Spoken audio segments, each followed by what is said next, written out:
ভাই লোক, আজকে এনটিপিসি প্রিলিয়ার মক টেস্ট নেওয়া হয়েছে সবগুলো ব্যাচেই। শুধুমাত্র আর্মি অগ্নিবীরের ব্যাচ বাদে এক্সামের ভয়ে আজকে অল্প ছাত্র কমই ছিল। এক্সামে যদিও সময় 90 মিনিট দিবে, তবে আমি আজকে সবাইকে 75 মিনিট সময় দিয়েছিলাম। পরে আরও 5 মিনিট এক্সট্রা সময় সবাইকে দেওয়া হয়েছে। তারপরেও নাম্বার তেমন একটা বেশি আসেনি, হাইয়েস্ট নাম্বার 59.67 আসছে।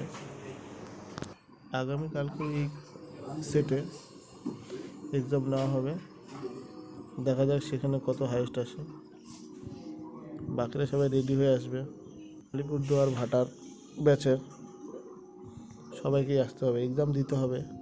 যত বেশি এক্সাম দেব, মক টেস্ট দেব, তত হাতের স্পিড বাড়বে, অভিজ্ঞতাও বাড়বে, টাইম ম্যানেজমেন্ট ঠিক মতো হবে। নাহলে পরীক্ষায় অনেক সময় টাইমই পাওয়া যায় না। বাড়িতে যত বেশি প্র্যাকটিস করব, অত বেশি লাভ হব। তাছাড়া ভয়ের কিছুই নেই।